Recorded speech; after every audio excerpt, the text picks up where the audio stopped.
নারীর দেহের পাগল হতো তাহলে পুরুষ সেটা কিনে নিতে পারতো। তারপরও পুরুষ কেন বিয়ে করে জানেন? মাসের শেষে যদি হিসাব করা যায় দেখা যাবে একজন স্ত্রীর খরচ বাইরের 4টা পরনারীর চাইতেও বেশি। পুরুষ নারীর দেহের নয়, পুরুষ নারীর মায়া ভালোবাসার পাগল। তাই পুরুষকে আটকাতে হলে নারীকে মায়াবতী হতে হবে। পুরুষ মানুষ ঠিকই বোঝে, কিন্তু সেটা বেলা গেলে বোঝে। যখন তার যৌবন থাকে না, ইনকাম থাকে না, চাকরি বাকরি থাকে না, গায়ে জোর থাকে না, শুধু তখনই সে উপলব্ধি করে বৃদ্ধ বয়সে স্ত্রীর ছাড়া আর কোনো উপায় নেই, স্ত্রী ছাড়া কেউ পাশে থাকে না। জীবনে বউয়ের এই গুরুত্ব যদি পুরুষ যৌবনে বুঝতো তাহলে কোনো মেয়ের আর দুঃখ থাকতো না। পুরুষ সহজে নষ্ট হয় না, স্ত্রীর অবহেলার কারণে নষ্ট হয়।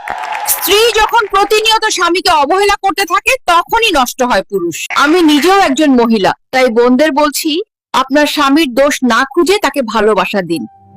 আপনার জিনিস আপনারই থাকবে। পুরুষ মানুষ নিয়ে কিছু সত্য কথা।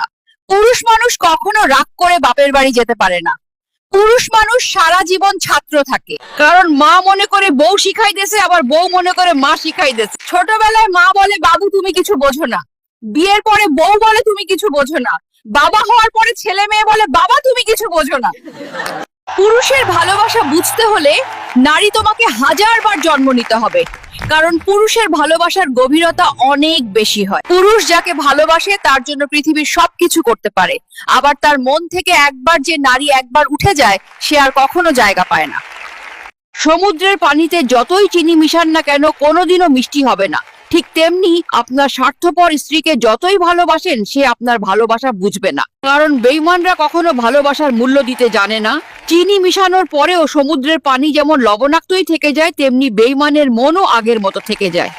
যে স্বামী ভোর থেকে রাত পর্যন্ত নিজের ঘাম ঝরিয়ে সংসারের বোঝা টেনে নিয়ে যায়, যার প্রতিটি নিঃশ্বাসে লুকিয়ে রাখে পরিবারের সুখ, কষ্টের পাহাড় বুকে নিয়ে এসে আমাদের মুখে হাসি ফুটায়, তাকেই যদি প্রশ্ন করি তুমি আমার জন্য কি করেছো, তাহলে এর থেকে অবিচার আর কিছু নেই। আমি একজন নারী, তাই বলি, স্বামীকে আঘাত বা অবহেলা না করে তাকে সম্মান ও ভালোবাসা দিন আর তার কষ্ট দূর করুন।